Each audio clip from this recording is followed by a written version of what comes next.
Welcome, traveler.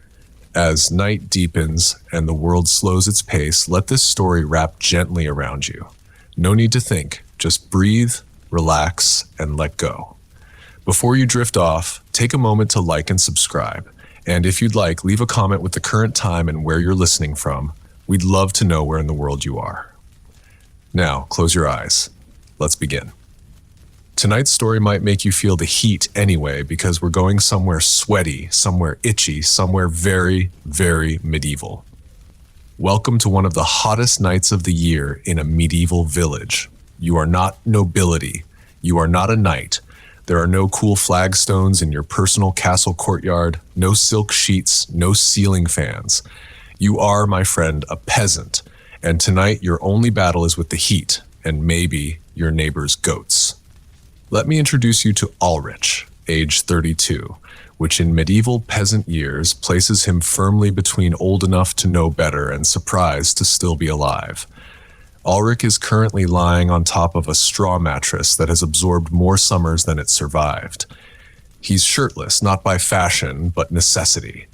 His tunic is hanging on a wooden peg, still damp from sweat despite being washed 5 hours ago in the river using soap made from ash and boiled regret. Ulrich's room, well, calling it a room is generous. It's a corner of a one-room hut shared with his wife, 2 children, and a chicken named Freya, who does not believe in personal boundaries.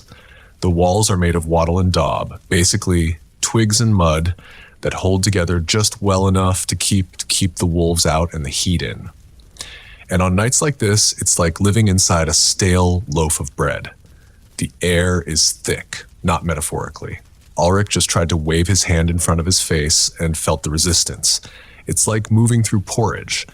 There's a breeze somewhere outside, but it refuses to enter the home.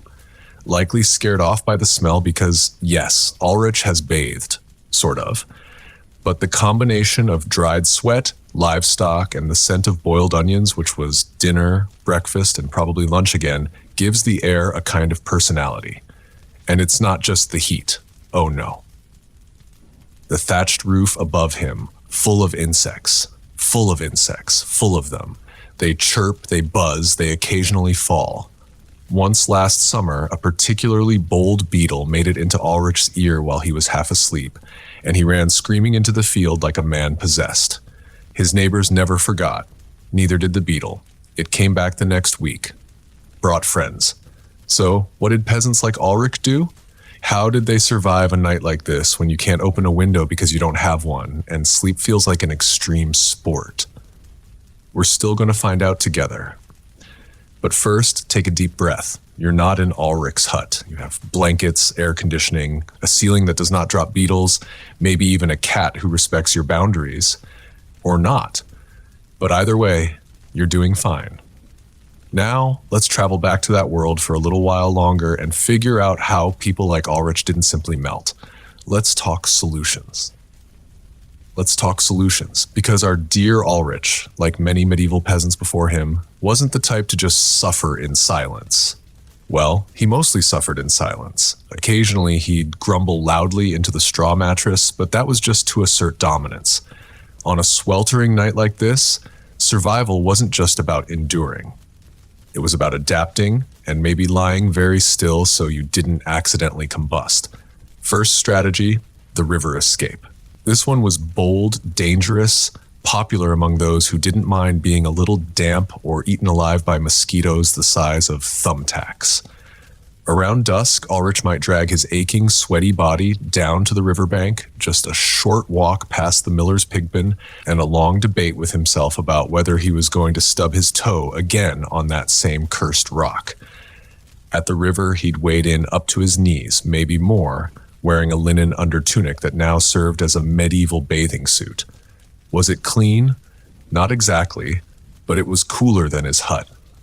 And if you angled your body just right, the breeze off the water could trick your brain into thinking you were almost comfortable. Almost. The trick was not falling asleep in the river, this because the river did not care. The river had claimed 3 villagers already this summer, including Widow Aldwin's cat, and for a terrifying moment, a very drunk baker who mistook it for his front step. But for Ulrich, it was worth the risk. 20 minutes in the cool water meant he could walk home soaked and shivering, two sensations that made him feel strangely alive. And for those brief, glorious minutes, the heat would leave him alone. But on nights when the river was crowded or when the frogs were feeling particularly vocal, Ulrich turned to a second tactic. Let's call it the strategic nudity plan. No judgment here. It was practical. Once the children were asleep and Freya the chicken had retired to her perch, which was unfairly the coolest spot in the hut, Ulrich would remove everything he could get away with. He'd lie flat on his back, arms and legs stretched wide like a starfish trying to catch a breeze. And it had to be arms and legs wide. Everyone knew touching your own skin made it worse. If your thigh touched your other thigh, game over. The heat would multiply. You'd enter a new dimension of sweat. It was peasant science. His wife, Ellsworth, was less than thrilled about this particular pose, mostly because Ulrich snored loudly, and somehow the heat made it worse. She often described it as a pig choking on a harmonica, which was generous, honestly. But on nights like this, she didn't fight it. She just scooted a few feet away, cursed his ancestors, and tried to sleep near the door, where the gap under the frame let in at least the idea of cooler air.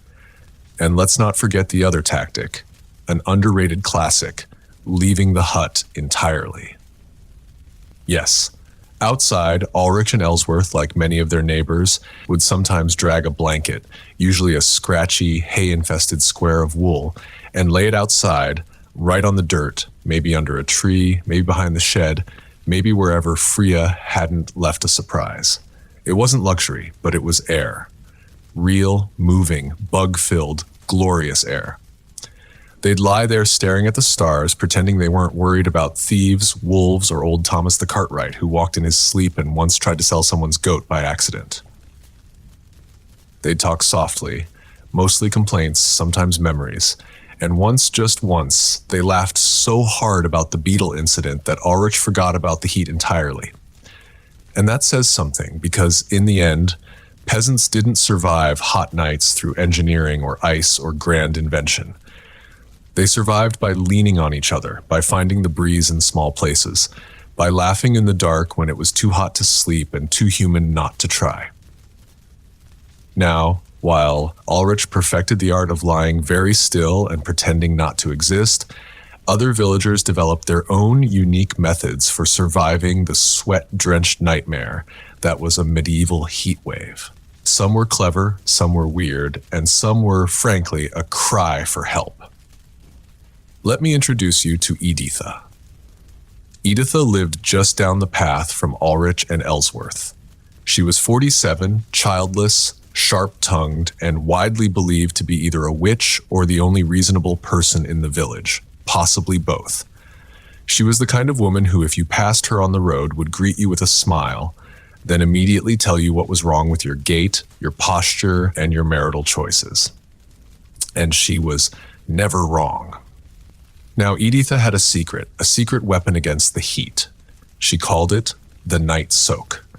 Every evening, just before sunset, she'd take a woven sack, an old grain bag with the name of a long-dead landlord still stitched into the corner, and she'd dunk it in the village well fully until it was dripping and heavy like the guilt of a middle child. Then she'd bring it back home, wring it out slightly, but only slightly, and lay it over her sleeping mat like a blessed gift from the gods. She'd lie under it, not fully covered, just enough to keep her skin from igniting. And for those first 10 minutes, it was heaven. Cold, wet, slightly fungal, but glorious.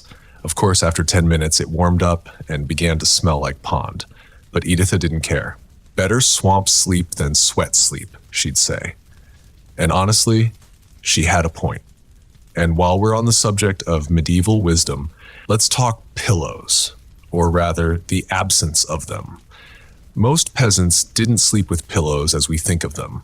Ulrich used a sack filled with straw, sometimes mixed with herbs like lavender or thyme, to mask the scent of everything else. On a hot night, however, he'd empty the sack entirely and sleep on the wooden headboard, face first, like a very uncomfortable plank of salted fish. It didn't help much, but it gave him a sense of control, and that was worth something. Then there was Leafrich, the village shepherd. Now, Leafrich was a man of few words and fewer teeth, but he had one trick that even Editha had to begrudgingly admire: cold stones. That's right. Around dusk, Leafrich would walk down to the stream, pick out a few smooth, round stones, and place them in a clay bowl. Then he'd leave that bowl outside in the shade all evening. When night came, he'd bring the cool stones to bed and set them around his body like he was trying to summon a very confused spirit. He swore it worked. Said it drew out the heat, and maybe it did. Or maybe lying still while cradling river rocks just distracted him from the fact that he lived in a wooden box with a hole for a window and a chicken that pecked him when he snored. Still, it was oddly comforting, like having tiny, judgmental companions made of granite. And that, dear listener, is the beauty of these stories, because every peasant had a trick, a method, a habit passed down, invented, or stumbled upon while half naked and desperate, and every one of them said the same thing. This heat will pass. It always does. Until then they soaked. They lay in doorways. They slept beside pigs because pigs had better airflow, and somehow they made it to morning. Let's pause here for a second. You right now, listening to this, tucked under your blanket, maybe in bed, maybe on a couch that dips in the middle like a reluctant hammock. You have options. You can open a window. You can turn on a fan. You might even have one of those little noise machines that makes fake rain sounds, which honestly feels like cheating at bedtime in the best way. But medieval peasants, they had something else entirely. They had the communal collapse. Picture this. It's late. The moon is up. The village is quiet except for the distant sound of someone regretting onion soup. And in the field just beyond the hay barns, 5 to 10 peasants are lying side by side on a big wool blanket like badly arranged firewood, doing absolutely nothing. No one's talking. No one's moving. They're all just trying to exist as quietly and flatly as possible. Why? Because heat didn't care about your pride. And on the hottest nights of the year, even personal space got downgraded. Sometimes a few families would drag their bedding out into the common green. Someone would bring a pail of water to splash over their feet. Someone else might bring a crust of bread, not to eat, just to hold in case they needed emotional support. And they'd lie there together, staring at the sky, counting stars, swatting flies, occasionally farting and pretending they didn't. It was, in a strange way, community. Not the organized kind. Not a feast or a wedding, just the quiet comfort of suffering together. And every village had that one person who handled the heat worse than anyone else. In Ulrich's village, it was Wulfric the Thatcher, a man built like a loaf of bread and cursed with the body heat of a dying sun. He couldn't sit still. He'd roll back and forth in the grass like a freshly cooked sausage. Too hot for sleeping, he'd declare to no one in particular. Too hot for breathing. Then he'd take off his tunic, flap it above his head like a sweaty flag of surrender, and pace in circles until someone threw a bucket of well water at him, which only encouraged him. But Wulfric was also the guy who halfway through the night would hum a song under his breath. Soft, low, a little off-key, and suddenly 3 others would join in. Just a few notes, nothing rehearsed, nothing pretty, just sound. And in the middle of the hottest night of the year, with sweat sticking to your skin and grass poking you in places grass should never poke, you'd realize something. This was survivable, because you weren't set doing it alone. And maybe that's why they got through it. No fans, no ice, just people, blankets, stars, and a shared understanding that sometimes you just needed to outlast the night. As we drift deeper into the night, the village grows quieter. The chickens finally give up their commentary. The dogs lie flat like rugs. Even the frogs have stopped screaming long enough for the crickets to take over. But inside the huts, the battle with the heat isn't over. It just gets stranger. Let's go back to Ulrich. Around midnight, he's still awake, lying on his back, eyes open, one leg dangling off the side of the bed in the desperate hope that gravity will cool his ankle. Spoiler, it won't. Ellsworth, his wife, has rolled herself into a corner with her back to him, muttering in her sleep about root vegetables. Freya the chicken is directly on his chest again. Al doesn't know how she got there. He never does. She just appears like a judgmental ghost who smells like feathers and wheat. Unable to sleep and unwilling to admit defeat, Ulrich tries something bold. He gets up, not to go to the river, not to join the communal peasant pile outside. No, he's got an idea. He grabs a wooden bowl, fills it with water from the barrel in the corner, and very slowly dips a cloth into it. He then wrings it out with great ceremony and far too much noise and places the damp fabric over his forehead. The effect is immediate. Cold, beautiful, slightly slimy, but still cold. He closes his eyes, sighs dramatically. Freya clucks once in protest, and then finally, Ulrich begins to fall asleep for 5 whole minutes until the cloth warms up and clings to his face like a very affectionate mushroom. Still, 5 minutes of bliss is 5 more than he expected. It stops the small victories, and that's really the point. Settling in the heat wasn't about staying cool. That wasn't possible. Not really. There was no escape, no air conditioning, no magic medieval popsicle. What there was, however, was creativity. Someone would build a fan from bundled straw and wave it for 20 seconds before collapsing from exhaustion. Someone else would sleep with their feet in a bucket of water, hoping that cold toes would trick the rest of the body into behaving. A few even claimed garlic paste on the wrists helped. No science, just the vague belief that if it didn't cool you down, at least no one would come near enough to make it worse. And when all else failed, you lay there thinking about snow, about winter, about frost, about how just a few months ago you would have done anything to be warm. And now here you were, willing to trade your soul for a breeze. Sleep, when it came, was shallow, patchy. You dreamed of shade, of rivers, of clouds that refused to leave. But in the morning, you woke up hot, sticky, tired, but alive. And sometimes that was enough. Morning doesn't arrive in a gentle, poetic way in Ulrich's village. It punches through the slats in the door like a drunk cousin, showing up too early for a feast. The sun beams directly into Ulrich's swollen, sleep-deprived face, and for a moment, he forgets who he is or where he is, or why his chest smells faintly of chicken. Then Freya squawks from beside him, flaps once, and hops off the bed like she owns the lease. And just like that, the heat is back. It never really left, of course. It just took a brief nap while the stars were out. Ulrich sits up, hair stuck to the side of his face, eyes half glued shut from dried sweat and a questionable amount of onion-based dreams. He swings his legs over the edge of the bed, stands immediately, regrets it, and mumbles something that might be a curse or a prayer. It's unclear. His wife, Ellsworth, is already up outside, likely muttering into a bucket of laundry that won't dry because the humidity is plotting against her. Ulrich picks up the cloth he used last night, gives it a sniff, nearly passes out, and throws it in a corner for future archaeological study. Outside, the village is already moving. Slowly, deliberately, people are walking like their limbs are made of molasses and spite. The blacksmith is fanning himself with an old pan lid. The thatcher has given up entirely and is lying face down in the dirt with a wet rag across his back and a look of betrayal on his face. Children chase each other half-heartedly only because sitting still makes them feel old. A few villagers gather at the well, not to talk, just to hover near the water like thirsty ghosts. And that's when Ulrich sees it, the communal barrel. Once every few weeks, when the heat gets truly unbearable, someone rolls out the old barrel from behind the alehouse. It's cracked, smells faintly of fermented carrots, and is filled with cold well water and old wives' tales. He watches as Wulfric the Thatcher dunks his head into the barrel and lets it stay there a suspiciously long time. Then he pulls back, gasping like a man reborn. Cold as sin, he declares. Feels like being punched by winter itself. One by one, villagers line up.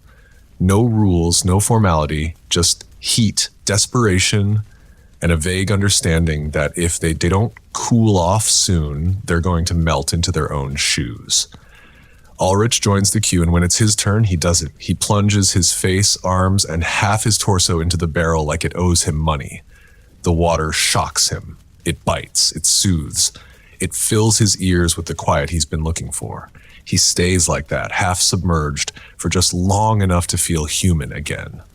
And as he pulls back, dripping, heart thumping, eyes wide, he laughs. Actually laughs because it worked. Because for the first time in days, the heat doesn't win. Ulrich walks away from the barrel like a new man. A very soggy, slightly wheezing man, but still new. His tunic clings to his body in the worst possible way, giving him the appearance of a drowned cabbage. But he doesn't care. The barrel gave him a glimpse of salvation. For 30 seconds, he'd remembered what it was like to feel not sweaty, and that was enough to make him believe again. Back at his hut, Ellsworth raises an eyebrow as he squelches through the doorway. "Fall in the well?" she asks, barely glancing up from the pile of turnips she's angrily cutting for a stew that's going to taste like suffering. "Barrel," he says. "The big one." She nods. "You smell like the brewery's armpit." He grins. "But a cool armpit." Outside, the day trudges on. The sun hangs in the sky like it's trying to prove a point. No clouds, no mercy. The goats have all flopped on their sides like abandoned coats. Freya has buried herself in a bucket of dry hay and refuses to emerge unless bribed. But even so, something shifts. A mood. The peasants of the village, sweaty, underslept, and absolutely done with summer, begin to move with a sense of defiant hope. Someone starts fanning others with an old bread paddle. Another drags a damp linen sheet onto a shaded bench and calls it the cooling throne. Children are seen placing pebbles in their mouths because it feels like ice. It doesn't, but let them dream. And the laughter, oh, there's laughter now. Half the village is delirious from dehydration, sure, but still they're laughing at the absurdity of it. At the sight of Wulfric building a sunshade from 2 pitchforks and a tunic that definitely doesn't belong to him. At how Ulrich keeps squeezing water from his sleeves and calling it miracle juice. And here's the thing about that kind of laughter. It doesn't fix the heat, but it makes it bearable. Because survival for a medieval peasant was never about being comfortable. It was about enduring together. Sweating beside people you knew too well. Sharing water, sharing shade, sharing soup that's 90% onion and 10% disappointment, finding a reason to smile when the sun won't stop punishing you. And every evening as the light fades and the stars return, the heat lifts just a little, just enough. And that's when they know they made it through one more day. The sun finally dips below the hill like it's decided to give everyone a break after playing too aggressively all day. A breeze wanders through the village, uninvited but forgiven, stirring the hanging herbs and the fraying laundry like a sigh across the rooftops. Ulrich, now mostly dry and only mildly crusty, stands outside his hut, watching the horizon dim. His hands are on his hips, his eyes half closed, and his expression carries the solemn pride of a man who didn't exactly do anything heroic today, but managed not to die of heat stroke, which frankly counts as a victory. Ellsworth joins him, carrying a small clay cup filled with something vaguely drinkable. Its sips made from boiled bark, river mint, and a tiny bit of fermented berry mash. Summer tea, she calls it, for when the heat makes water feel boring. She hands him the cup. He drinks. It is absolutely disgusting, but it's cold and it tastes like effort, and that's what matters. Around them, villagers begin to do what they always do once the air cools. Return to life. People reappear from the shade like cautious lizards. Someone starts plucking a lute that's missing 2 strings. Someone else is fanning themselves with a dead fish, which is deeply questionable, but no one has the energy to judge anymore. A few children lie in the grass and try to name constellations based on livestock. That one fits the chicken. That's not a chicken. That's a boot. Chickens can look like boots. You don't fit. No. And as the stars multiply, the temperature finally slips below "why is my knee sweating" levels. A few villagers stretch out blankets near the communal well again. Others sit on stools passing around cups of tepid ale and trading stories they've told before, but now find hilarious again. Because that's how memory works when your brain's been slightly cooked all day. Ulrich and Ellsworth sit together in the grass, side by side, sharing the rest of the tea and listening to the low hum of the village settling into its bones. A dog wanders by and sits directly on Ulrich's foot, which is rude, but also warm in a good way. Freya eventually emerges, ruffled but undefeated, and perches on Ellsworth's lap like she didn't spend the entire day hiding from the concept of sunlight. And somewhere in that quiet, without even realizing it, everyone starts to breathe a little easier, because this is what makes the heat survivable. Not tricks, not barrels, not damp tunics or stones tucked under your armpits, but the people beside you. The ones fanning your face with a crust of bread. The ones humming songs that don't exist. The ones still laughing at your beetle incident years later. And if you're listening to this right now, maybe sweating a little under the blanket, or maybe not sweating at all and just smiling softly in the dark, you're part of that too. The stars are brighter now, clear and sharp in that way only villages with no torchlight and no ambition for nightlife and ever get to enjoy. No bonfires tonight, no dancing, no loot-fueled shouting matches over who last stole whose chicken, just the sky, the slow chirping of insects, and the sound of people finally getting still. In Zach's likeness, Rick lies flat on his back in the grass, arms tucked behind his head, one foot gently nudging Freya off his shin every few minutes. She's clingy in the evenings. It's not emotional, it's temperature related. She's convinced he's cooler than the dirt.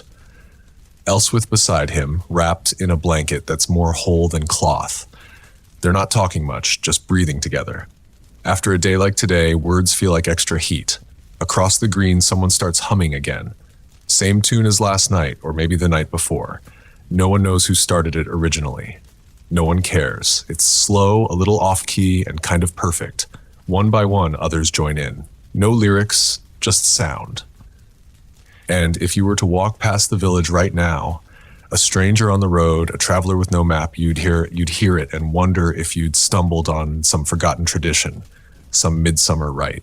But there's no ritual here, no spell, just peasants, hot, sweaty, excruciatingly tired, and deeply, stubbornly alive. Wolfic, now shirtless and using a bucket of dirt as a pillow, raises one hand in the air and declares, "We survived another one." No one cheers. They still are too exhausted, but a few mutter, "Aye." One person claps once.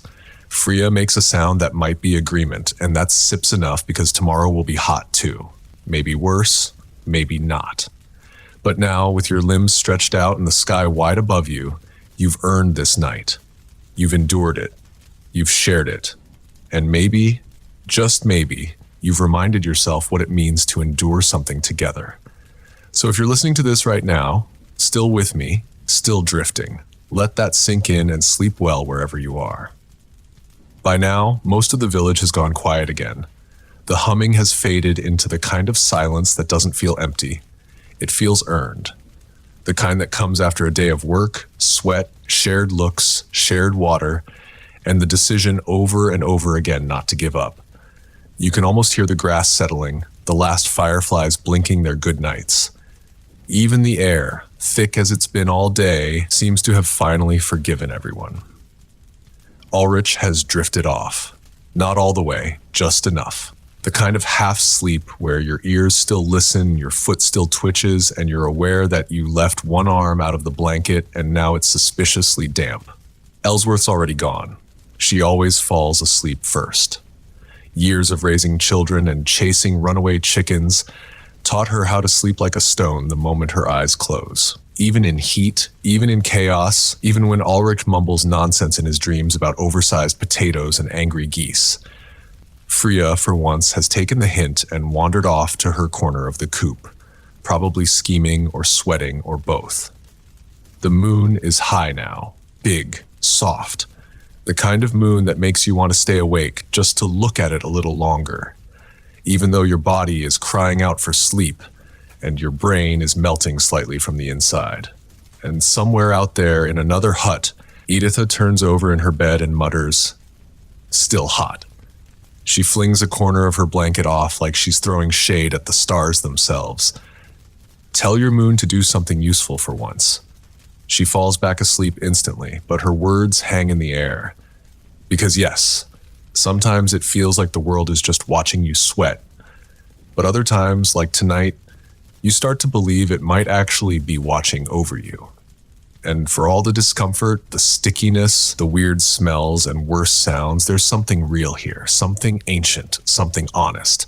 People surviving together, lying in doorways, grass barns, in between crumbling walls, singing off-key, sharing the shade, making jokes in the dark. They didn't net conquer the heat, not really, but they endured it with cracked smiles and sleepy hope. And that sips more than enough.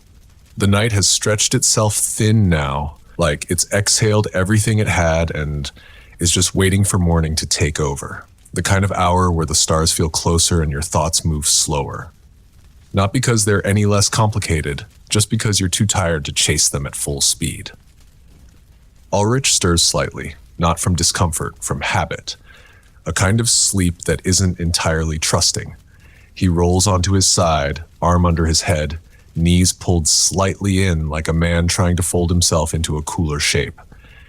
Ellsworth's hand, half asleep, finds his shoulder, a small squeeze, then stillness again. Around the village, a few lanterns flicker in windows, not for light, just comfort. A candle left burning to say, "We stir still here." A glow that says, "Yes, the roof leaked. Yes, the heat is awful, but the house stood and we stir inside it." The well creaks once in the breeze, a rooster stirs early, then thinks better of it and goes quiet again. And that's when it happens. The first breath of truly cool air. It slips in like a secret. A breeze that rolls gently across the dirt, over the fence posts, beneath the door frames. It's not dramatic. It doesn't demand attention, but everyone feels it. A shift, a gift. Ulrich, still half asleep, exhales like a man who's just been told he's forgiven. His fingers twitch, his jaw relaxes. The worst of the heat has passed. Not completely, but enough to matter. The village, for the first time in days, breathes as one. Even Editha, ever the skeptic, lies in her hut with the corners of her mouth curled up ever so slightly. "About time," she mutters. Outside, a few of the children sleeping in the grass turn onto their backs, arms splayed wide like they're making invisible snow angels. One starts whispering in her sleep, something about a castle made of ice and goats that talk. No one wakes her, because in that moment the dream is a gift, and so is the air, and so is the quiet. And if you listening now are still awake, let this be your breeze. Let it pass over you. Let it remind you that the hard part of the day is done, and tomorrow we tell sweat again, complain again, survive again. But for now, sleep. Sometime just before dawn, the village slips into its softest state. Even the animals stop fidgeting, the hens sit still, the dogs curl tighter, the cows stop complaining as if they too are grateful for the cool hush that now wraps around everything like a worn cotton sheet. The night is no longer a battle, it's a lullaby. Ulrich, usually a light sleeper with the reflexes of a man who's had one too many surprise goat stampedes, is deep under, mouth open, one arm over his face, legs splayed like he lost a wrestling match with gravity and just accepted it. And for once, he's not sweating. Ellsworth hasn't moved in hours, not because she's uncomfortable, but because she's finally found the perfect spot. The one square of fabric that isn't sticking to her and the one angle that doesn't feel like sleeping in soup. She's not about to risk that by adjusting. She's smarter than that. Somewhere outside, Wulfric has shifted onto his side in the grass and now has a small toad sleeping in the crook of his elbow. He doesn't know. He won't know. And when he wakes up and sees it, he'll probably assume it's a good omen and name it something deeply unwise, like King Gilbert. Even Freya the chicken has given in. She's nestled on top of the hay pile in a little hollow she made herself. Wings fluffed out, beak tucked, dreaming whatever strange things chickens dream about. Possibly breadcrumbs, possibly vengeance, probably both. A hot night came and it didn't win. The peasants, they didn't defeat the heat. They didn't outsmart it with gadgets or clever science. They just lived through it. With each other, with sweat, with bad tea, damp blankets, and conversations whispered at midnight. And now they have made it to the edge of morning. So if you're still awake now, drifting, blinking slow, listening with one ear and dreaming with the other, Let this be the quiet part of your story, too. You few have done enough. The heat is passing and the world is turning gently just for you. The morning arrives like a polite guest. No thunder, no fanfare, just light, soft, golden, almost embarrassed to be here. It pours in through the gaps in the shutters, rests on the thatch, creeps across the dirt floors like it's checking in on everyone who survived the night. Ulrich wakes first, blinking up at the ceiling like he's not entirely sure which century it is. He stretches slowly, carefully, as if the air might shatter. His joints crack one at a time, ankle, then hip, then that one shoulder that always makes a noise like an old gate. But he's not rushing. Not today, he turns his head. Ellsworth is still asleep and he doesn't wake her. Not because he's afraid, but because he knows she's earned every second of rest she can get. Besides, she looks peaceful, her face half lit by the morning sun, one hand curled into a fist like she's prepared to punch the next heat wave that dares visit. He gets up, his legs argue briefly. His back files a formal complaint, but he moves. Outside, the village is quiet. The kind of quiet that holds the smell of dew and the sound of nothing in particular. Just a few birds, a cartwheel creaking somewhere, maybe a cough. It's not cold, but it's cooler. That blessed, soft kind of cool that makes your skin feel like it's forgiven you. Ulrich walks to the well, not because he has to, but because it's how he marks the start of a day. He nods to Editha, who's already up and sitting on her stool like a gargoyle who's seen everything and still isn't impressed. Still alive? She asks without looking at him. Barely, he replies. You're 47 and made of spite, she says. They sit in silence, a comfortable one. Wulfric passes by, shirt miraculously back on, hair wild, carrying a small frog with reverence. Meet Sir Gilbert, he announces proudly. Neither of them ask because it's morning and it's quiet and the worst has passed, and that's what matters. So if you stir still listening now, resting in your own quiet space, maybe your eyes already closed, you're breathing deep, the worst of your own day behind you, let this moment be yours. Like Ulrich's first deep breath, like Ellsworth's dream still resting on her face, like the village that endured together. You made it too. The village begins to stir. Not all at once, but in ripples. A door creaks open. A bucket clangs softly against a stone. Somewhere, a baby begins to cry, and then promptly stops when offered a corner of bread to chew on.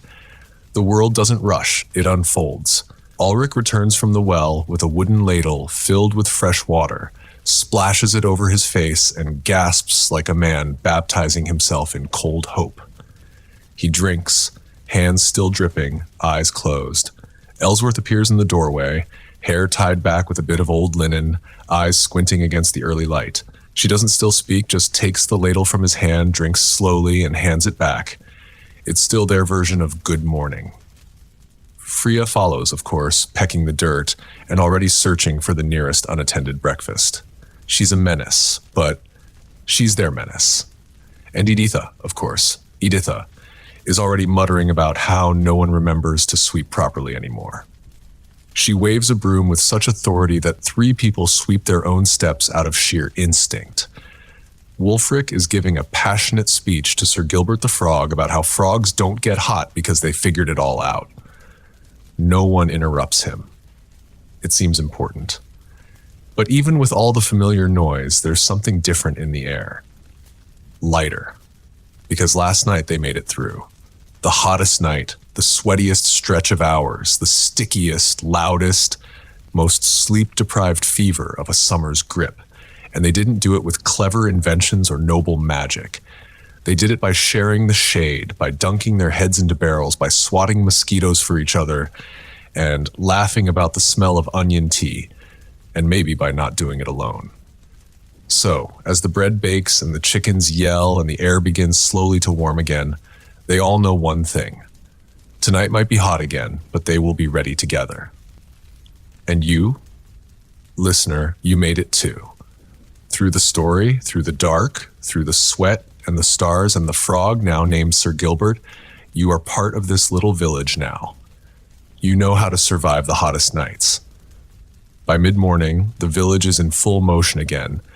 but at a pace only heat survivors truly understand.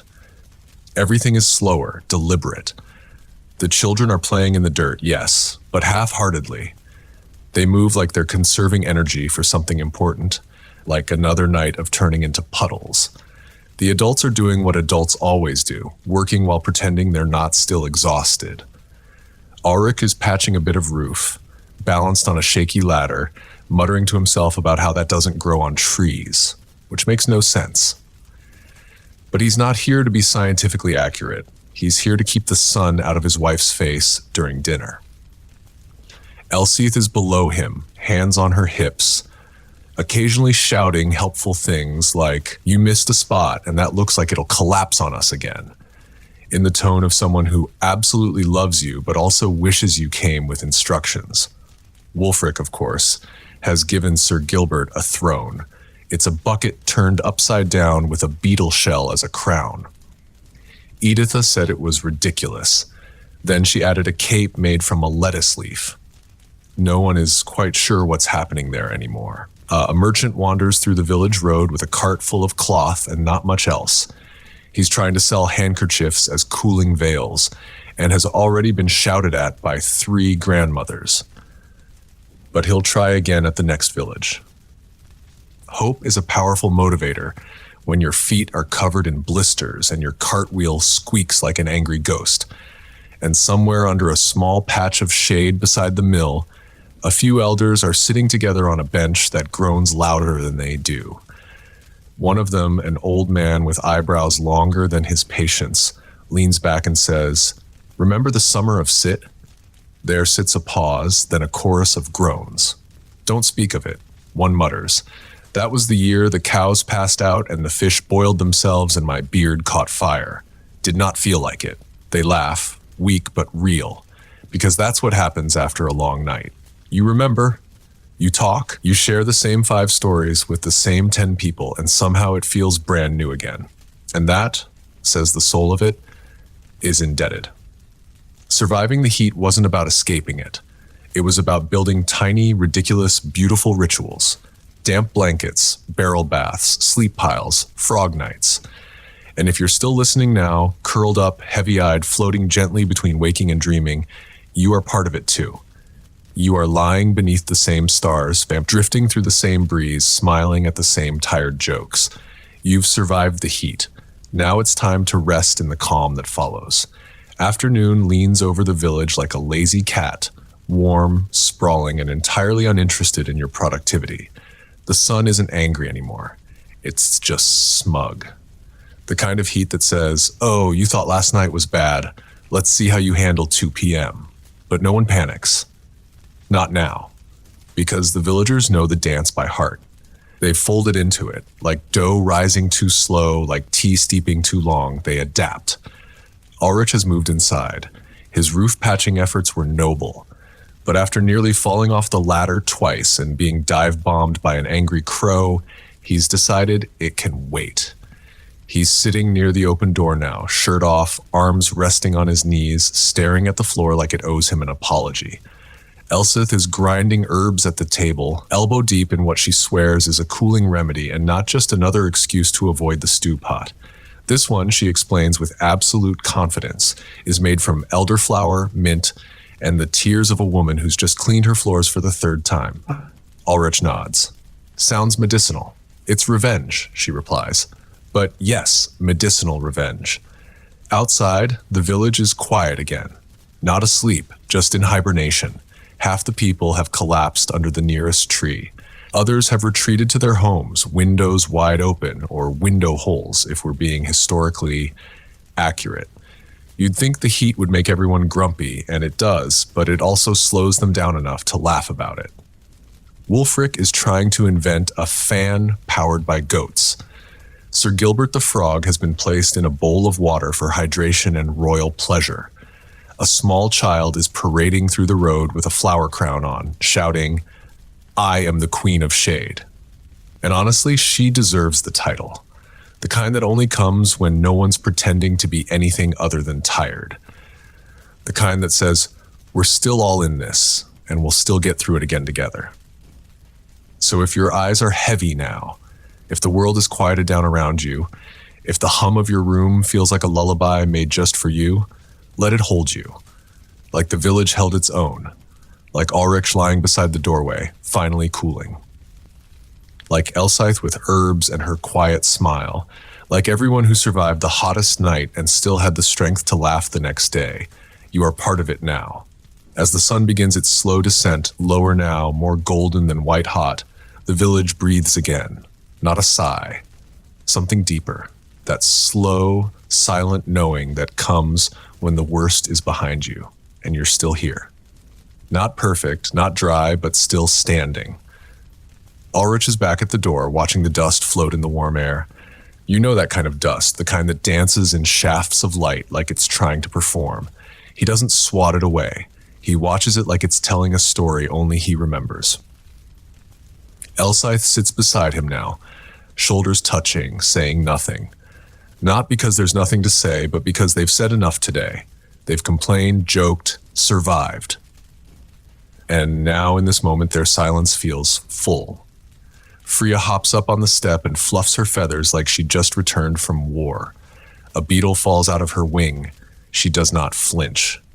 From somewhere in the center of the village, a low murmur rises. Someone tuning a broken lyre. Someone else humming a song with no words. The tune carries over the rooftops like a secret on holiday. Even Editha, leaning against her doorway with a bowl of something she won't share, taps her foot. The village doesn't feel like it did this morning. Exhausted, heavy, wiped out by the sun's tantrum. No, it feels like something has cracked open. Like the heat burned everything that didn't matter and left behind only what did. Shared bread, cool water, shady spots, dumb jokes, and people you can sweat beside and still love anyway. Wulfik strolls by holding a spoon like a royal scepter. Sir Gilbert has requested a second bucket. No one questions it. The children are drawing shapes in the dirt again, building houses from twigs and pretending to sell them to each other for leaves. One declares bankruptcy, the other opens a second tavern. It's unclear what the economy is, but business seems to be booming. And above all of it, the light grows soft and gold and forgiving. It doesn't undo the heat or the sweat or the miserable sleep they didn't get, but it offers something else. A gentle reminder that surviving wasn't just about what they endured. It was about who they endured it with. And you, wherever you are now, breathing quietly, listening with your whole self, you're part of that rhythm, part of that peace. And if the night ahead is warm or restless or a little too long, you already know how to make it through. Evening settles like an old blanket, frayed, familiar, and just soft enough to remind you that you're home. The shadows stretch across the village road, reaching over cracked wood, crooked fences, and the shallow footprints left by barefoot children now long gone to chase something quieter. Ulrich is lighting a small candle, not because he needs to. There's still enough light to see, but because it's what he does at this hour. He lights it, sets it near the window, and watches the flame flicker like it's alive and listening. Ellsworth lays out the evening bread. It's nothing fancy, just a few crusts softened with a little goat's milk and thyme. But it smells like effort, like care, like something done not because it's special, but because it matters. They eat quietly. Every now and then they trade a glance. Not romantic, not poetic, just real. The kind of look people share when they've lived inside the same heat, the same fatigue, the same bed full of straw and dreams and occasional feathers. Freya, true to form, attempts to steal part of the crust. Ulrich swats the air near her with a practiced hand. She huffs and relocates to her perch where she plots down the lane. Editha has brought out a small stool and placed it exactly 6 inches to the left of where she usually sits. When asked why, she simply says the air moves better here. No one argues. She's probably right. Wulfik is attempting to write a poem about the frog. It starts well. Oh, noble Gilbert, frog of green, but he gets stuck after that. Possibly because Gilbert is now hopping in circles around his bowl like a knight mid-duel. The children have returned to their homes, dirt-streaked and full of stories that barely make sense but will be told anyway again and again for the next week. One of them claims she saw a cloud shaped like a turnip. Another swears a butterfly whispered her name. And above it all, the air has changed. It's no longer the weight of heat pressing on skin and spirit. It's something easier now, lighter, the kind of warmth you don't mind keeping. And as night arrives again, slower, softer than the one before, no one is afraid of it because they've been through worse. And they'll still do it again with bread, with laughter, with damp cloths, and too many goats. And if you're lying there now, tucked in just right, heart beating slow, the day behind you, and sleep just ahead, know this: you're in good company. Ulrich's dozing, Ellsworth is humming, and even Freya finally has decided to rest. The candle burns low now. Its glow is small, steady, and soft around the edges, like the kind of friend who doesn't speak much but stays until you're asleep. Ulrich watches it for a moment longer, eyes half-lidded, then gently cups the flame and breathes it out. Darkness folds into the room, not like an ending, but like a blanket being drawn up to the chin. Ellsworth's already curled on the bed, one arm under her head, the other stretched out like she's saving space for the next heat wave. Should it try anything tonight? Her breathing is slow, not silent. She snores, and they both know it, but steady, predictable, the kind of sound that lets you know everything's where it should be. Freya, finally tired of her own chaos, has wedged herself into the corner behind the water jug. No one told her to. She just knew. Chickens, despite appearances, understand timing better than most people. Outside, the night hums. Not loudly, just enough to let you know the world hasn't ended. Crickets whisper, leaves shift. A breeze rustles the drying herbs that hang from doorways, brushing against them like old memories. Wolfick has gone quiet too, probably asleep beneath the stars, arms around a bucket with Sir Gilbert perched beside him like a bodyguard, or possibly like a judge. It's hard to say with frogs. Editha's candle still flickers behind her window. Just one. She never sleeps early. She says someone has to watch the night as if it's a guest who might try to steal the silverware. Truth is, she just likes the quiet. Says it's the only time the village isn't trying to ruin itself with enthusiasm. And as the village settles, every door closed, every sigh released, you can feel the shift again. The day has gone, the heat has retreated, and peace at long last has crept back in. Not dramatic peace. Not the kind sung about by bards in castles, just this. A dry patch of linen, a breath that doesn't stick in your lungs, a shared look, a soft blanket, a night without panic. So if you're lying there now, eyes closed or nearly there, need permission to rest, you have it from Ulrich, from Ellsworth, from a chicken named Freya and a frog in a bowl, from a village that has sweated and swatted and sung its way to sleep. You've been done enough for one day. Sometime deep into the night, when even the moon has started to dim and the stars look a little sleepy, the village falls into a kind of stillness that can only be described as sacred. Not because of silence. Exactly. There are still sounds, always sounds, but none of them ask anything from you. The wind sighs through the grass. A barn creaks, tired but proud. An owl hoots once just to say, "Yes, I'm here too." And in that stillness, something beautiful happens. Nothing. No disasters, no beetles in ears, no children shrieking about worms or goats breaking into the grain bin. Just rest. Ulrich turns in his sleep, mutters something about soup, and goes still again. Ellsworth shifts, reaches across the mattress and finds his hand. Doesn't squeeze, just finds it, leaves hers there. Even Freya seems content. She's made exactly 3 quiet chicken noises in the last hour, which is a personal record. The moonlight glints faintly off her feathers like she's been dusted in moon sugar. And Wolfick, yes, even Wolfick, sleeps soundly under the stars, his head on a sack of grass, a frog beside him, and a smile on his face that says, in his own unspoken way, we made it. Because that's what this story was always about. Not the heat, not the tricks, not the barrel dunks, or the linen fans, or the questionable herbal brews. It was about surviving something uncomfortable without letting it harden you. It was about looking someone in the eye and saying, "You hot too," and laughing about it instead of hiding. It was about chickens, frogs, and crumb-covered kids running barefoot through dust and sunlight. It was about all the little things that made the big discomfort worth it. And now, with every lantern out, every snore in its rhythm, and every villager gently melting into dreams, the story rests just like you should.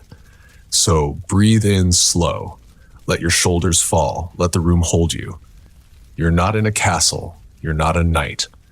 But tonight, you're exactly where you're supposed to be. At this hour, even time itself slows down. It forgets about minutes and hours and just lets everything exist in between. In that space where sleep isn't quite deep and dreams haven't made up their minds yet, it's where Ulrich now floats. Somewhere between memory and fantasy, belly full of bread, skin finally cool. In his dream, he sits in a castle, but not a real one, not one built of stone and politics. This one's made of bread, soft, warm bread.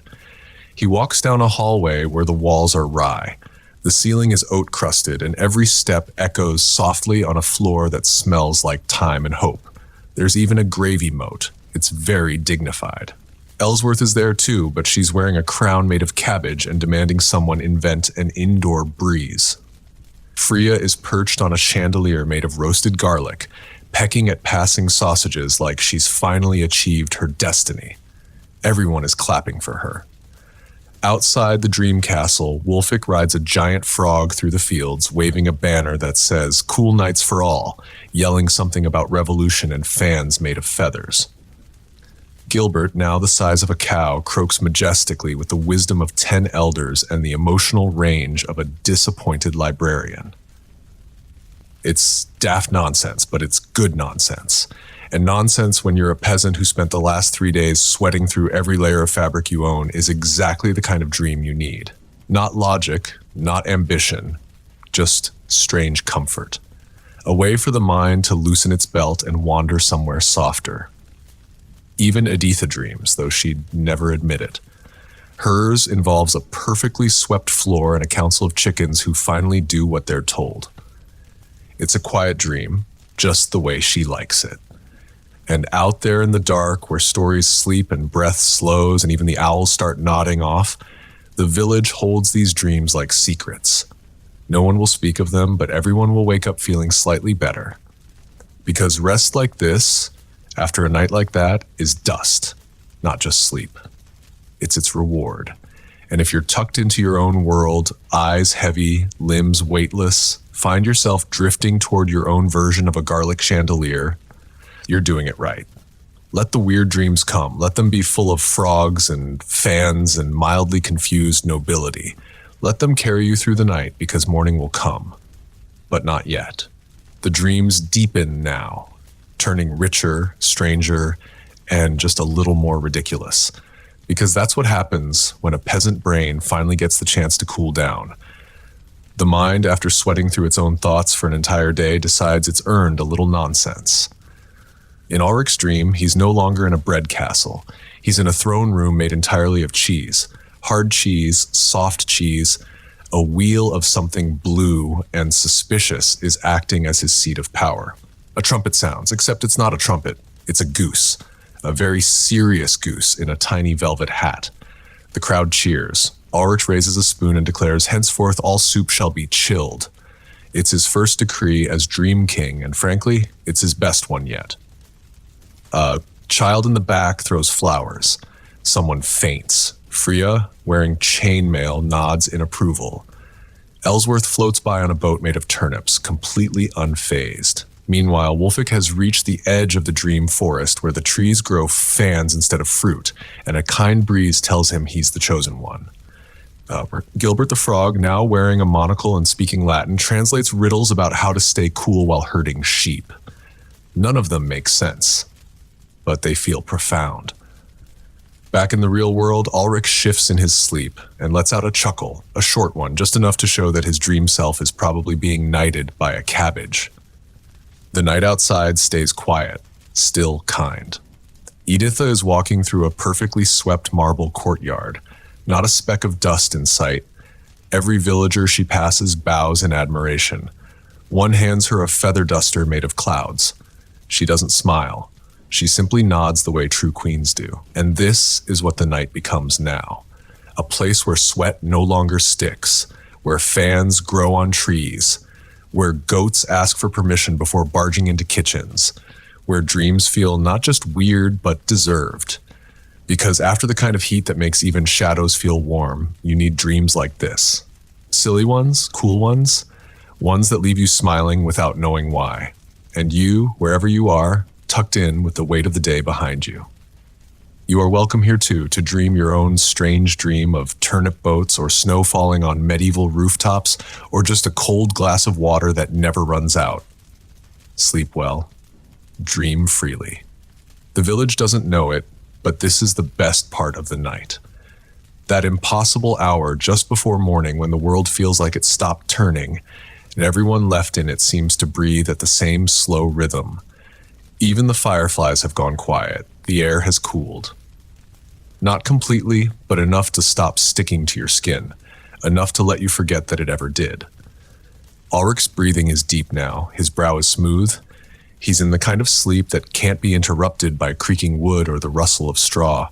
His dream has transitioned. He's no longer in the cheese throne room.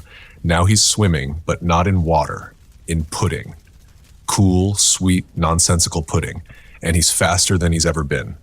He laughs in his sleep just once. Elswith dreams, too. She's in a meadow where the air is crisp and the chickens are polite. One hands her a folded fan and says, "You've earned it."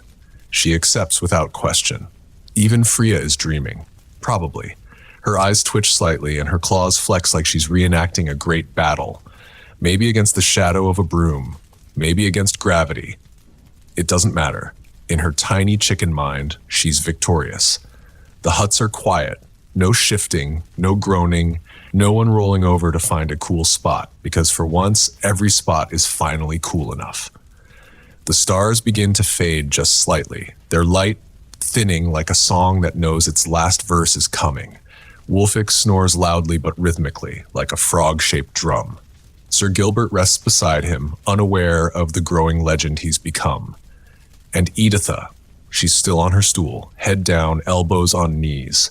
A candle burned to the wick beside her, but her eyes are closed, and her lips are parted just enough to let a soft breath escape. She'll never admit she fell asleep outside. But tomorrow, her back will tell the truth. This is the kind of night that doesn't feel like one. It feels like a gift, given not by the weather, not by the wind, but by endurance itself. Because they didn't beat the heat. They didn't outwin. They just kept going. And that somehow made room for rest. So if your body is heavy now, if your breathing is deep, if your pillow is just the right temperature for once, stay here.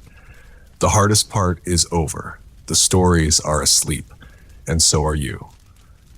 The first color of the new day isn't blue or gold or even pink. It sets gray, that soft, smoky gray that creeps in just before the sun thinks about rising.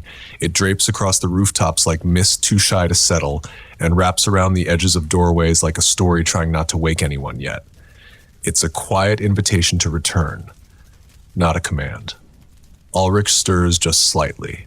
A twitch of the fingers, a sigh long and low. He's still dreaming, though the pudding is gone now, replaced by something gentler. Maybe a memory softened by time. A riverbank. A breeze. A day before he knew what heat really felt like.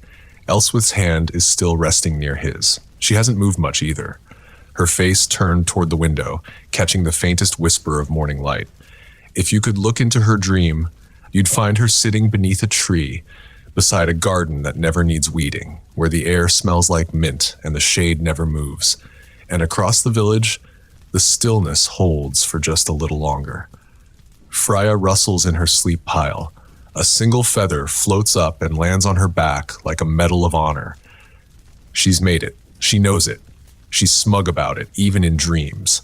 The breeze returns, soft and unbothered. It flows over the thatched roofs, beneath the barn doors, across the herb gardens and the firewood stacks, stirring only what's willing.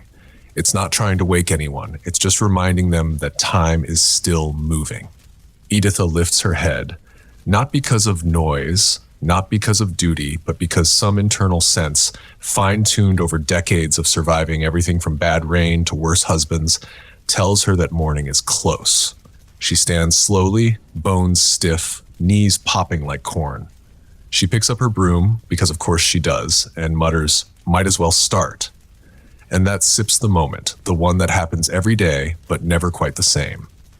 When sleep and morning trade places softly, carefully, so no one gets startled.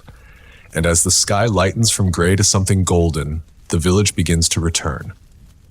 Not with alarm, not with shouting, just with the quiet certainty that they did it. Another hot night survived, another morning earned. And you, listening here, warm and calm and still, you made it through too. The sky is finally shifting now. That gentle stretch between gray and gold widens, and the first rays of real light peek over the hills like a child sneaking into a room it's not supposed to be in. Not bold, just curious. Ulrich's eyes open slowly, not with alarm, but with the quiet confusion of someone who expected to still be asleep. He doesn't move. He listens first. It's a habit, one carved deep by years of early chores, creaky roosters, and the occasional goat standing mysteriously on the roof. He hears nothing urgent, just the rustling of leaves. A few birds in a debate, the creak of Edith's broom handle against the cobblestones. Beside him, Elswith is still asleep, her hand now curled loosely beneath her chin, her brow peaceful. He won't wake her. Not yet. Let her have these extra few minutes. Let her stay in the garden in her dream, where the mint grows forever and the sun doesn't try to burn the whole sky down. He sits up slowly, stretching until his spine gives a polite protest. The air is cool on his skin, not cold, but soft, forgiving, a reward more precious than gold. In a world where sleep is a gamble and comfort is seasonal, he stands barefoot on the cool earth floor and walks to the door. Outside, the village is beginning to glow. A pale light touches the tips of every rooftop. Someone stokes a fire, someone else opens a window and pours out dishwater. It's all so simple, so deeply, stubbornly ordinary. And yet, after a night like that, it feels like a miracle. Ulrich breathes in deeply. The scent of dirt, dew, and faintly toasted bread drifts through the air. Someone, somewhere has already started baking. It smells like possibility. Behind him, Elswith stirs. Not fully awake, just moving.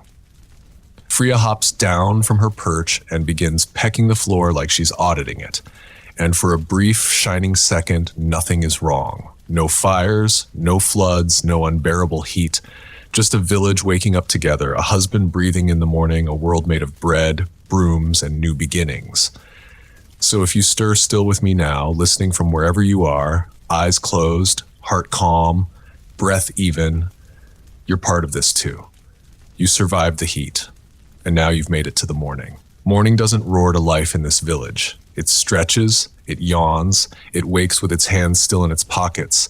The rhythm is soft. A broom here, a creaking door there. Water sloshing gently into a bucket that's seen more summers than some of the people carrying it. Ulrich steps outside, blinking in the fresh light. The sky is wide and pale, and the sun is still too polite to start glaring. For now, it's just watching, waiting, giving everyone a little time to get used to the idea of today. He walks past Wulfric, who is still asleep in a very committed sprawl beside the well. Sir Gilbert is gone, either off on an early morning mission or hiding somewhere to avoid more poetry. Wulfric doesn't ask. Some mysteries are better left unsolved. Editha is, of course, already halfway through sweeping the square for the second time. Her sleeves are rolled, her eyebrows are furrowed, and her broom is moving like it has something to prove. "Morning," Wulfric offers. "Shh, H," she replies, which in Edith's speak means good morning. You survived. I'm glad. Back in the house, Ellsworth emerges with her hair in a loose braid and her hands wrapped around a cup of warm barley tea. Freya follows, already judging the day like she's the head of a feathered council. And that seeps when the first child starts running. No reason, no task, just pure speed, bare feet slapping the earth, arms flailing, joy wrapped in dust and momentum. Another one follows, then a third. Within moments, the square is filled with the sound of laughter, small feet, and someone yelling, "You can't sit! Catch me!" I said, too sweaty, which in fairness is excellent logic. The villagers begin to smile slowly, sleepily. The baker waves from his doorway. Flour already in his beard. Someone's hanging laundry. Someone else is fixing a cartwheel while humming a tune only half remembered. A dog barks, then immediately regrets the effort and lies back down. And just like that, the village is alive again. Not loud, not dramatic, just present. And the memory of the heat, of the stillness, the sweat, the midnight lullabies sung to the stars is already softening into something almost sweet. A shared story, a night they endured together, a reason to greet each other with a nod that says, I know, I felt it too. So if your eyes are still closed now or half open in that quiet space between sleep and stretch, let this be your morning too. Let it arrive slowly, let it be enough. Let it remind you you made it. The sun is higher now, but still kind. Not yet the hammer it becomes by midday. It spills over the thatched rooftops in long golden strokes, warming the dew, turning the puddles in the road into mirrors that reflect crooked houses and sleep-heavy eyes. The village hums, not like a machine, but like a memory that's still unfolding. Wulfric walks slowly, nodding to the baker, who hands him the heel of a fresh loaf without a word. That's the kind of thing you earn in a village like this. Not with coins, but with years, with shared summers, with stories told while waiting out the heat on someone's shaded porch. He takes the bread, bites into it, and closes his eyes. It's warm, soft, and tastes faintly of honey and charcoal. He doesn't need more than that. Elsith is already gathering herbs from the garden, muttering to herself about the good ones going bitter in this weather. Freya is pecking at something invisible near the fence, looking triumphant as if she alone held off the heat with sheer poultry determination. Wulfric has woken up, eyes puffy, hair askew, and is now holding his frog like it's a relic from a religious vision. He spoke to me, Wulfric says, eyes wide. No one questions it. Not after the week they've had. And the children, they've taken over the well, they splashing water on each other, filling their wooden cups and pretending they're selling magical potions to ward off future hot nights. 1 cup is 1 copper. 2, if you want your dreams to come with singing goats, there's already a waiting list. Editha has finally stopped sweeping. Not because the dust is gone. It never is. But because someone handed her a chair, a biscuit, and a compliment, she grunted and sat down, which for her is a full emotional confession. And all across the village, life doesn't just return, it deepens. Because surviving a hot night like that wasn't just endurance. It was a shared vow, one made without words, just glances, just sweat, just the knowledge that everyone from the blacksmith to the quiet boy who tends the ducks made it too. So if you're still listening, body heavy, breath steady, eyes somewhere between awake and dreaming, let this be your place among them, not watching, belonging. You've walked this whole night with them, felt the heat, smiled through the weariness, held on for morning. And here it is, a slow, golden, ordinary miracle, one that tastes like bread, sounds like distant laughter, and feels a little like hope. The village doesn't celebrate in loud ways. There are no parades, no banners, no grand declarations scribbled onto parchment and nailed to trees. But there's a quiet kind of celebration happening anyway. One you can hear in the soft clatter of wooden bowls and the scrape of bread being sliced too thick, in the slow, happy groans of people realizing their joints still work after sleeping on dirt, straw, and various rogue vegetables. And Rick sits near the water barrel now, dampening a cloth and pressing it to the back of his neck like he's found some rare treasure. Luxury, he mutters to no one. Ellsworth passes him a slice of cucumber that somehow survived the week's meals untouched. He chews it slowly like it's made of gold. In moments like this, they don't need more than shade, a breeze, and something cool on the tongue. Children are back to running. Only now their games are filled with retellings of the night before. I slept with my feet in the bucket. I saw a firefly land on Wulfric's nose. My mom said the moon looked like a wheel of cheese. And for once, the grown-ups don't correct them. They just let the stories spin. Because in a village like this, imagination is its own kind of survival tool. Wulfric is trying to invent a weather prediction system using a stick, a lump of bread, And whatever Gilbert the Frog does before breakfast, he twitched his leg. That means it'll be warm by supper. What if he just needed to stretch? Then we'll all stretch and see what happens. Logic in this moment is less important than the ritual of trying. Editha is seated on a stool beneath the oldest tree in the village, sipping something that smells like boiled nettles and mild disapproval.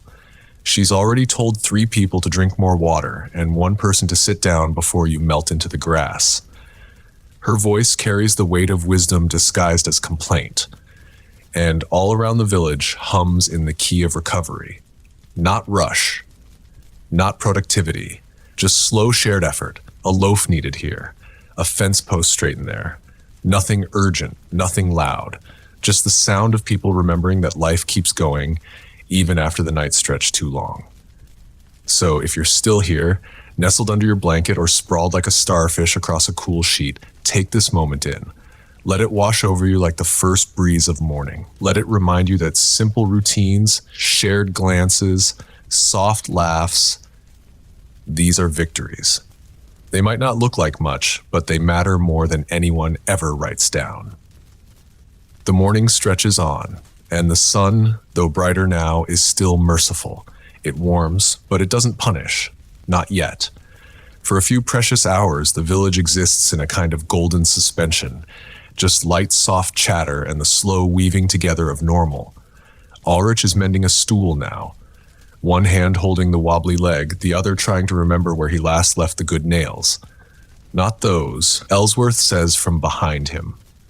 Those bend when you breathe near them. He sighs, sets them aside. We'll call them decorative. She doesn't laugh, but her smirk gives her away. In this household, love sounds a lot like correcting each other with a tone just gentle enough not to start an argument. Down the lane, 2 boys are using a stick and a hoop to chase the sun. That's what they say. Anyway, we're chasing the sun, one yells, to make it tired before it gets hot again. Whether or not it works is irrelevant. What matters is that someone's trying. Freya is back to full activity. She's marched up and down the garden twice, flapped indignantly at a passing goose, and attempted to sit on Ellsworth's clean laundry. You little furnace, Ellsworth mutters, swatting her away with a bundle of damp linens. Freya does not move. Freya does not apologize. Freya is as ever the boss of everything. Wulfric is now setting up an official frog observation post, which consists of a crate, a curtain, and a sign that reads, "Only cool frogs allowed." No one is quite sure what the admission policy is, but Gilbert looks smug, and that's probably all that matters. And Editha, she's picked up her broom again, but this time she's not sweeping. She's using it to point. You get that barrel upright. You tell your goat it can't live in the bread oven. Orders, advice, a few veiled threats, all delivered with the same calm efficiency of someone who knows this village better than the layout of her own home. Around them, the birds sing lazily. A pot simmers in the background. A breeze threads its way through the garden, lifting a few curls of hair, rustling the laundry, reminding everyone that summer doesn't have to shout to be present. And for the villagers who endured the heat, the sweat, the stickiness of a night that clung to their skin, and made them question every decision involving wool, this is the reward. Cool air, clean bread, the sound of nothing urgent. So if your breath is still slow, your body heavy with rest, your eyes half-lidded as you listen from under your favorite blanket or against the seat of a bus that seeps just too warm, let this be part of your morning too, because what the villagers have, you have too now. A quiet place, a gentle routine, and a reminder that even the hottest nights always give way to something soft. By late morning, the village is in full rhythm again. Not bustling exactly, but moving. The kind of movement that doesn't rush. The kind that knows there's time for everything that matters and no time wasted on what doesn't. Children play in the dust, goats argue with fences, and someone somewhere drops a bucket and lets out a curse that sounds more like a song than a warning. Ulrich finishes fixing the stool. It's a little uneven, but it holds. He sets it near the hearth, wipes his hands, and sits down to admire it. Ellsworth places a mug beside him. barley water slightly cool with a few mint leaves floating in it like they're proud of themselves. He takes a sip and sighs the way only someone who's not sweating for the first time in 24 hours can. Freya has taken up residence on top of the woodpile. She surveys the village like she owns stock in every chicken coop. A child offers her a breadcrumb, which she accepts with the quiet arrogance of royalty. Wulfric is now writing a list titled Things That Are Better When Cold. So far, it includes soup, feet, frogs, and arguments with your sister. Gilbert is resting in a shallow dish of water under the table, utterly unfazed by fame. Editha, who has been up since before anyone else even considered blinking, finally sits, not because she's tired, but because she's earned it. She's cleaned, directed, insulted, blessed, and mumbled through half the chores of the morning. She sips her tea with the dignity of a saint and the posture of someone who's already decided she'll scold 2 people before lunch. Maybe 3 if someone mentions that the sun is not that bad today. The rest of the village flows gently through its rituals. No panic, no race, just 1 hour folding into the next. Everything a little softer, everything a little more grateful. And even though the heat will come again, maybe tonight, maybe tomorrow, not with fans, not with magic, but with each other, with routines, with laughter, with the memory that even the hottest nights pass eventually. And you, wherever you are, however your day looks, whether your room is warm or cool or somewhere in between, you have walked beside them. You've listened through the sweat, the stillness, and the stars. You've arrived with them in the soft light of morning. So let that stay with you. Let the breeze find your face. Let your breath stay easy. And if the night ahead runs warm again, you already know how to make it through. The day rolls on slow and golden, like a cart with one squeaky wheel and no particular place to be. In the village, no one hurries. They've learned better. Summer Teeter teaches you that pace is survival, that rest isn't laziness. It's wisdom earned by sweat and dust, and nights spent lying flat waiting for a breeze that may never come. Ulrich leans against the garden fence now, arms crossed, watching the clouds roll lazy across the sky. One of them looks like a loaf of bread, another like a chicken doing something it probably shouldn't. "That one's you," he mutters to Freya, who's perched beside him hitting the fence post like it owes her money. Elowith is inside, sorting herbs on the table, arranging bundles of dried thyme, lavender, and marigold like they're pieces of an old story. Her hands move slowly, gently, placing each one where it belongs, like a quiet spell against whatever tomorrow brings. Wulfric has wandered down to the creek, trousers rolled to the knee, standing ankle deep in the water as he gives an impromptu sermon to Gilbert. "And then the heat came upon us, Brother Frog, and lo, we did not perish." Gilbert blinks twice and stares into the middle distance like a philosopher. A few villagers sit beneath the biggest tree in the center of the green. No one says much, just chewing bits of straw, swatting flies, trading sleepy glances that say, "I see you, I know you made it too." And maybe that's the greatest comfort of all. Not the cool air, not the bread, not even the mint tea, but being seen, being known, being remembered by the people who watched you melt in real time and didn't judge you for it. Even Editha, yes, even she has softened just a little. She stands in the doorway of her hut, arms folded, eyes narrowed, but not with disapproval, just scanning the village like a general, making sure her troops are accounted for. "Still here," she says under her breath. "Still whole." And across this quiet, lived-in day, something settles. A memory, a shared knowing. They'll talk about the heat wave, of course. They'll exaggerate it, embellish. Someone will swear the air itself started boiling. Someone else will claim a fish walked out of the creek just to get dry. And someone will definitely tell the story of how Ulrich tried to cool off by sitting in the laundry tub and got stuck for an hour. But beneath the jokes, beneath the laughter, will be something stronger. Respect for each other.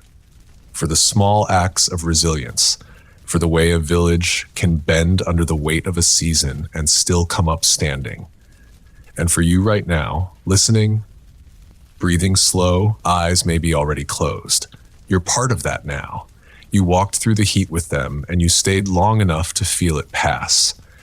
The afternoon leans into the village like an old friend, one that doesn't knock, just slips through the door with a familiar creak and settles into the space between chores and conversation.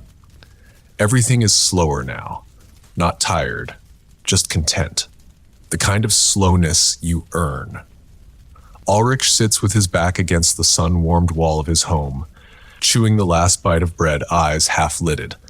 Freya has dozed off next to him, one foot sticking out in a pose of complete and unearned confidence. Elseith, just inside, hums a song no one's written down, but everyone seems to know. It drifts through the open door like something wrapped in linen and memory. And the village holds all of it. The quiet, the laughter, the leftover heat. Now only a ghost on the air. They've endured another night, not with heroism, not with spectacle, but with the small, steady acts of staying, of not giving up, of making room for one another. The children nap under the shade of the tree where the goats usually fight. The goats, in an unusual act of courtesy, have given them space. Wolfik is sketching something in the dirt, possibly a map, possibly a frog-themed cooling system. Gilbert, beside him, remains judgmental. Ida has returned to her chair. She's not giving instructions. Not right now. Just watching, noticing. There's a little softness at the corners of her mouth that she'd deny if you pointed it out. But it's there. It always is, once you've made it to the other side of hard things. And that seeps what these days are made of, really. Not big wins, but moments. A bucket filled. A joke shared. A dream remembered just long enough to tell someone over stew. Because life in the village isn't about the storms or the droughts or the heat that wraps itself around your ribs and squeezes. It seeps about who you sweat next to, who hands you the last cold crust without a word, who fans you with a straw hat even when they're hotter than you are. It stops about survival made beautiful by community, and maybe you lying there wrapped in the quiet hum of this world needed to hear that surviving is in set small, that rest is a reward, that even now, with nothing urgent to do and nowhere pressing to be, you're part of something whole. The sun begins its long, slow slide behind the hills, dipping low enough now to cast everything in that deep, golden hush. People call the quiet hour, shadows stretch, light softens, and the village settles again, as if exhaling all at once. Ulrich, still against the wall, eyes the sky like he's trying to guess if the next night will be as hot. He hopes not. He's already planning which bucket he'll claim if it is.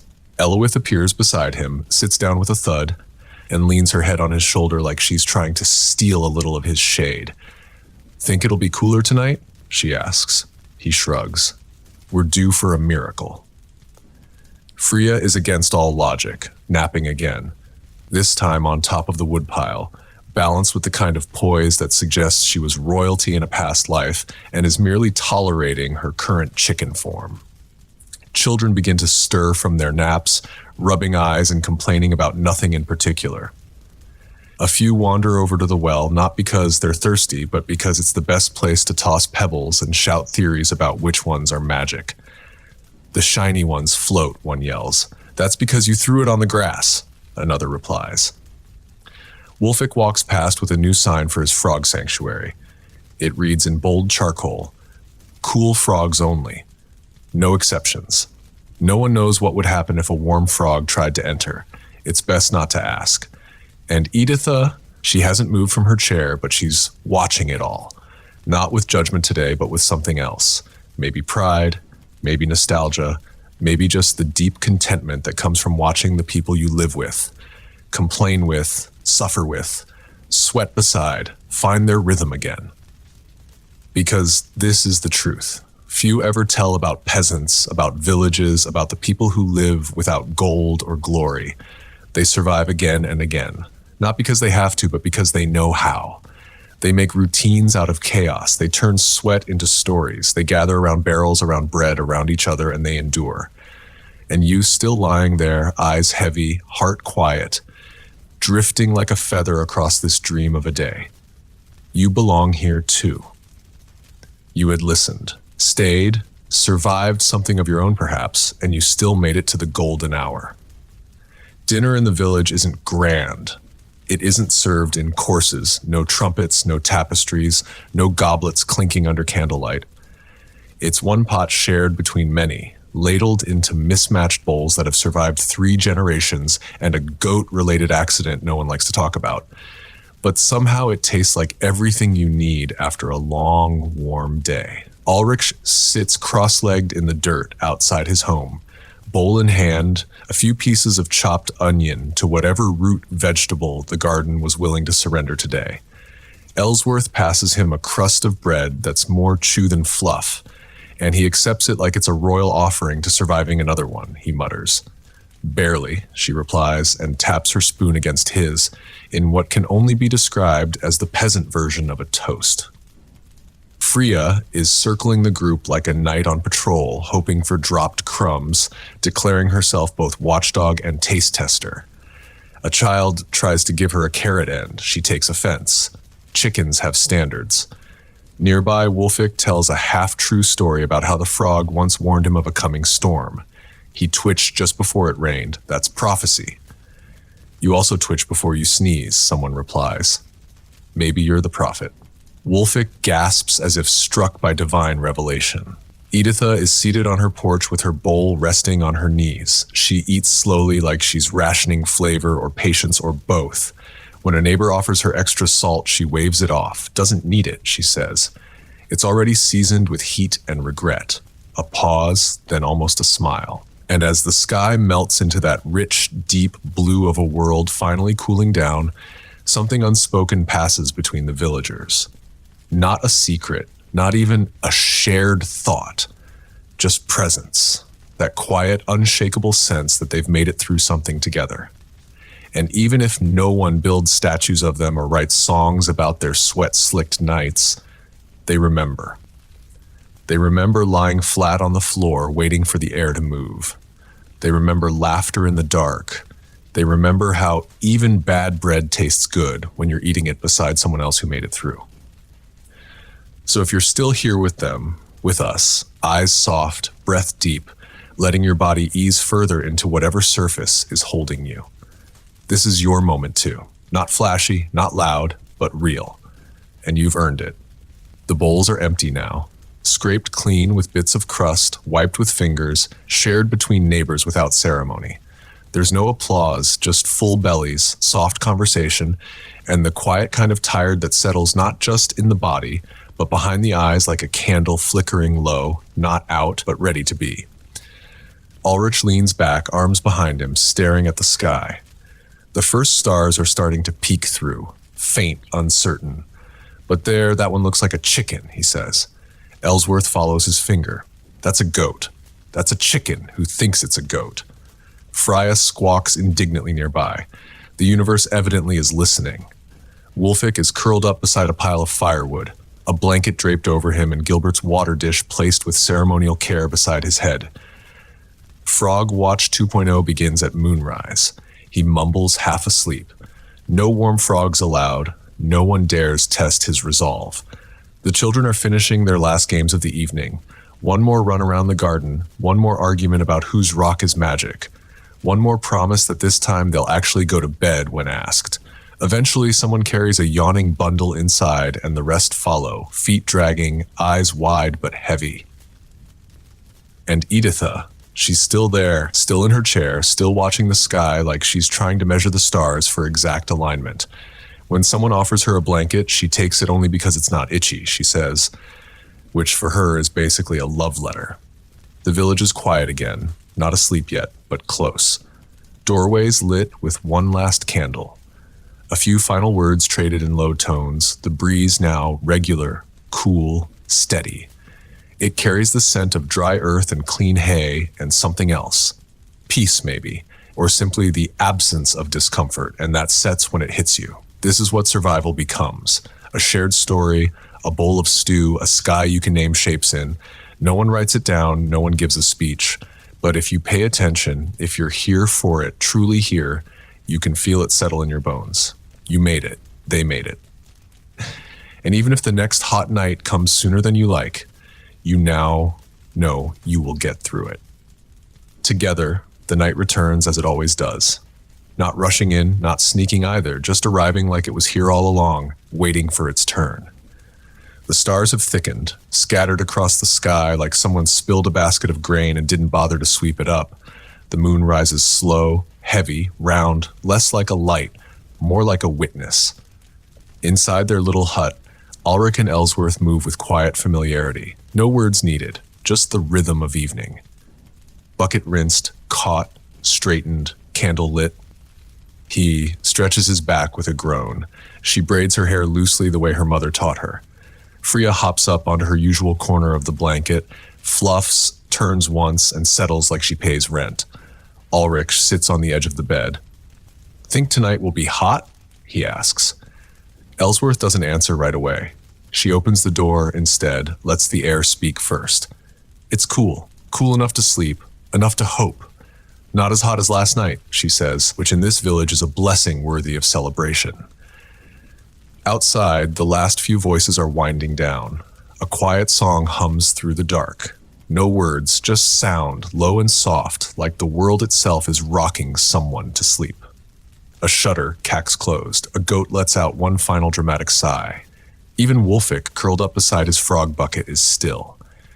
Editha places one more sprig of dried lavender near her bed, mutters something about better dreams, and lies down with the kind of sigh only earned by those who outlive hard things again and again. And as sleep begins to roll through the village like a soft tide, the memories of the last hot night begin to fade just a little. The stickiness, the stillness, the quiet worry that maybe the breeze wouldn't come back. All of it fades behind what came after. The laughter, the cool cloth, the jokes, the bread, the frog diplomacy, and that sips what stays. That saps what always stays. So if you're still here with me, tucked in your own bed or nestled into a couch roll, feeling the weight of your own long day easing off your shoulders, let this be your second night in the village. No heat now. No need to brace, just a slow breath in and a slower one out. You've earned the quiet. The village doesn't sleep all at once. It drifts into it. Some with a whisper, some with a thud, some with a quiet argument about who took up all the space on the straw mat, followed by laughter, followed by snores. The world gets softer, not silent, just less. Ulrich lies on his back now, eyes open, staring at the dark that feels gentler than the one from the night before. Elseith is already asleep beside him, her breathing slow, her body relaxed in that rare way that only happens when the air is cool enough not to fight. He doesn't say anything, just watches the ceiling, listens to the familiar nighttime chorus of his home, the creak of a beam, the flap of the curtain, the soft thud of Freya kicking in her sleep. He lets his thoughts wander. Not deep ones, not worries, just little things. The smell of the bread, the look Ellsworth gave him when he handed her the bigger half, the way the candle flickered like it had a secret before it finally died. Outside, Wolfik mumbles in his sleep. Something about honor and frogs. Gilbert makes no sound, but he's there watching, judging, loving, probably in his own amphibian way. And Editha, still, as the stones her house is built on.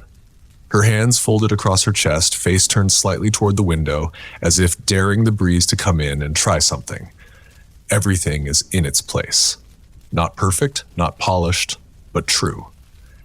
And if you, lying there now, feel your own breath sinking with theirs, if your limbs have softened, your thoughts grown quiet, and your body finally feels like it can stay still without a fight, that sips it. That sips the feeling they fought for. That sips the reward of a hard night well survived. Not fireworks, not parades, just peace, the kind that doesn't disannounce itself. It just shows up when you're too tired to pretend anymore. Sleep folds around the village like the last page of a well-read book. Every house is quiet now. Every lantern's glow has been replaced by moonlight slipping through wooden slats and thatched seams. Even the night creatures, crickets, owls, and curious beetles move with reverence, careful not to disturb what's been earned. Ulrich finally closes his eyes, exhaling slow like he's letting go of something he didn't even realize he was carrying. His hand rests just close enough to Elseith's that they'd find each other without needing to look. There's no grand farewell to wakefulness, just that quiet drop into a deeper stillness, like sinking into the softest part of memory. The village breathes. Huts filled with slow, even rhythms, snoring, soft turning, the occasional dream mutter. Somewhere a child laughs in her sleep. Somewhere else a dog kicks once, chasing something in a dream he won't remember. Even Wolfick is quiet now, cradling a rolled-up tunic like its treasure.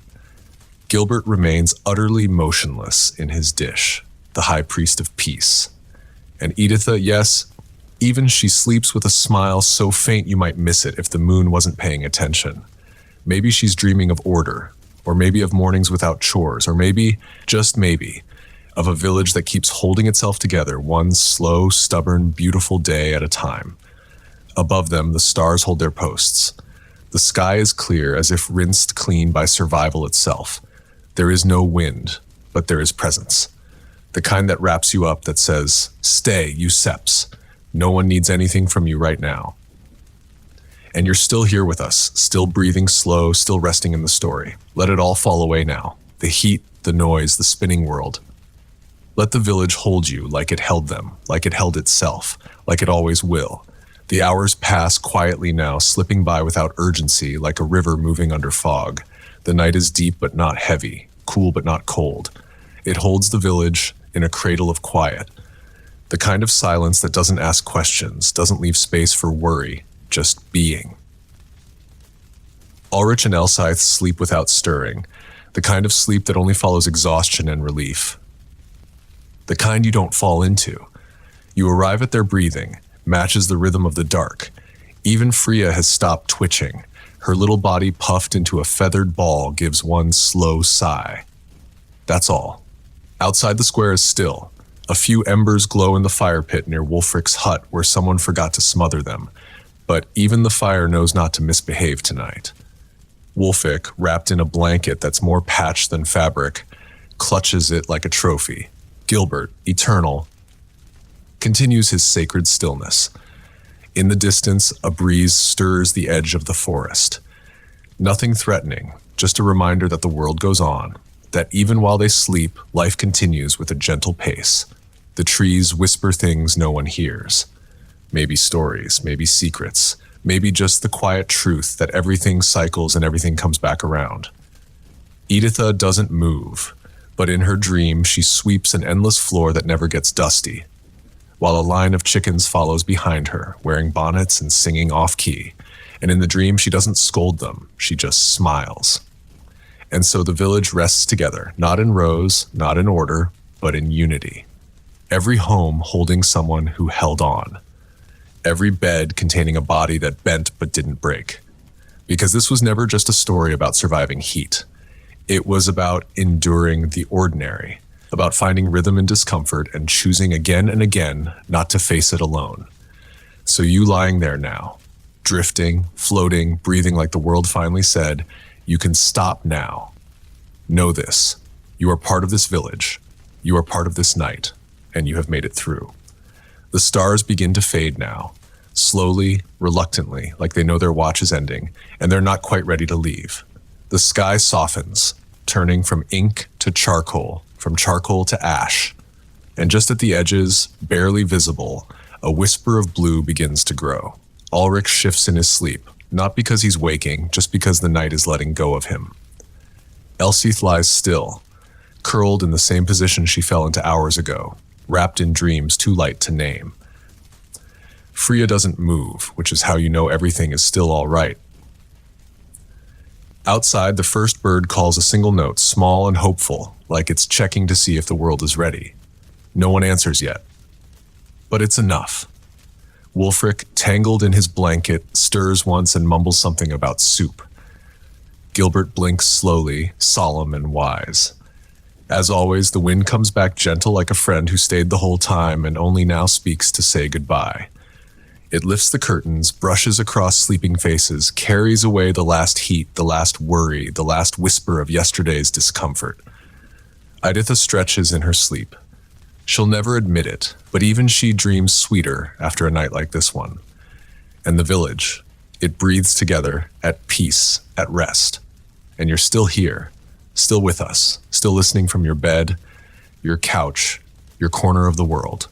You've made it too, through every part, through the heat and the laughter, through the stillness, the frogs, the jokes, the dreams. You've walked with them. You've laid still with them, and now you sleep with them deep, safe, and unbothered. The story is over. The night is nearly done, and you are exactly where you need to be. Good night, sleep well, and we'll see you again the next time the stars come out.